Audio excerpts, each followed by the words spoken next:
Hi everyone, welcome back to my channel. Thank you so much for joining me today.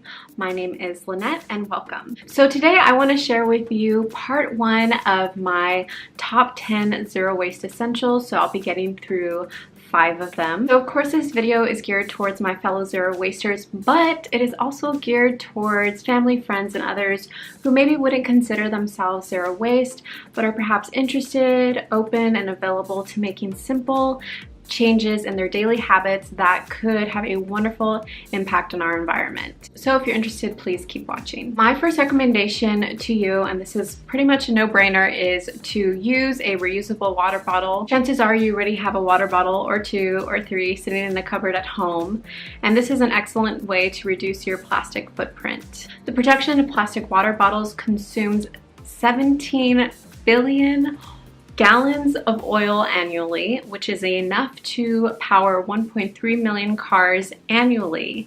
And this is not including the oil that is used to transport the water bottle from the production site to the place where they're being sold. If you don't already have a water bottle, I suggest investing in some more sustainable materials like stainless steel or glass. I primarily use a stainless steel water bottle and I don't have any issues with it tasting metallic. And truthfully, I think water actually tastes way better in glass or stainless steel than it does in a plastic water bottle. Some of you may feel that plastic bottled water is actually cleaner and you may be concerned about the integrity of your tap water. So I actually have 2 natural filter recommendations for you. The first one is the activated charcoal plastic-free water filter. So the activated charcoal water filter is biodegradable, compostable, as well as all natural. It's plastic free, and this particular water filter actually replaced the Brita water filters that we had before. The second recommendation I have for you is the Go Pure Pod.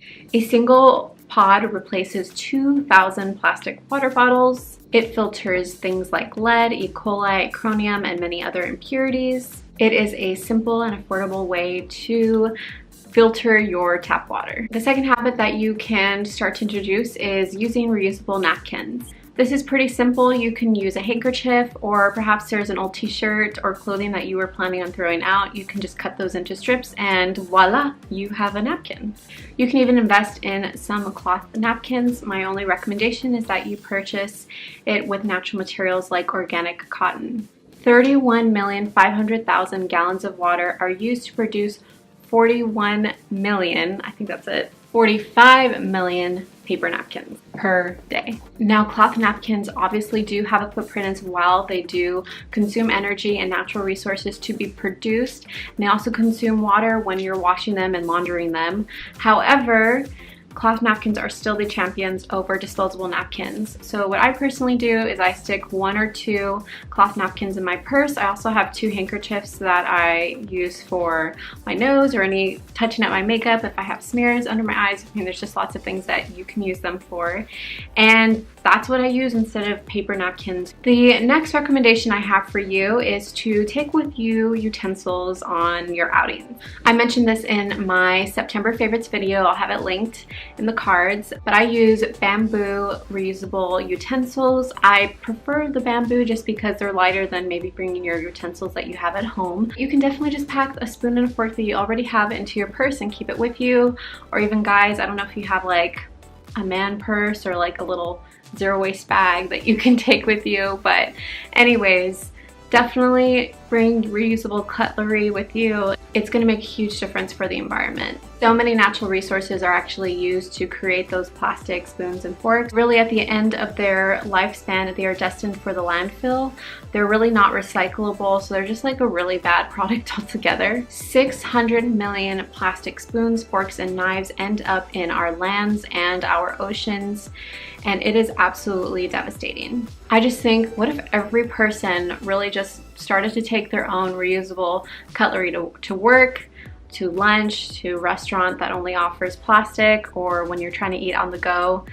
The environmental impact could be astonishing and amazing. Definitely start packing up those utensils, and if you don't want to bring utensils from home, you can invest in the to-go-ware bamboo utensils. I will have them linked down below in the description box. So the next habit that I've started to implement is bringing reusable straws with me and requesting that your servers do not bring a straw in your drink. There are different types of reusable straws. There are stainless steel, glass, and bamboo. Those are all really great sustainable materials.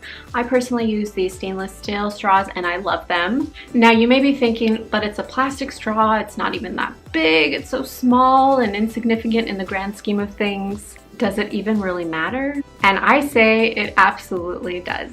Plastic disposable straws are actually terrible for the environment, but they are specifically terrible and making a huge impact in our oceans. Fishes are eating them, they're getting stuck in places they shouldn't be, like the nose of a sea turtle. Americans alone use 500 million plastic straws per day. Not a year, not in a month, not in a week, per day. Pick up a reusable straw, and then once you have, I would love for you to post it on Instagram. Use the hashtag straws suck because they absolutely suck, and then tag me in it because I would love to see you guys make sustainable choices in your daily life. Next is to invest in a reusable coffee cup, depending on whether you like tea or hot coffee or iced coffee. There are different sustainable options available to you. I personally use the Keep Cup and I absolutely love it. I have such a great response when I take it to coffee shops. Now, you may be thinking, but it's just a paper coffee cup. Does it really even matter? Isn't it at least recyclable? It probably isn't. Most paper coffee cups used nowadays have a certain plastic lining. I will have the title of it somewhere on the screen. And this particular plastic lining is absolutely not recyclable. So once again, your paper coffee cups, though convenient, are just destined for the landfill and of course are terrible for the environment. Each year, billions of coffee cups are disposed of in landfills, and the amount of trees that are consumed to create these coffee cups is pretty astonishing. So all in all, it's just best to invest in a reusable coffee cup. Alright guys, that's all I have for today. Thank you so much for watching. I really appreciate it. If you haven't already, I would love for you to subscribe to my channel. My channel is geared towards zero waste, green beauty, and lifestyle videos. So if you're interested in any of those things, by all means, I would love to have you. I will have part 2 of this video coming up next Sunday. I post every Sunday. So I will catch you then. Bye.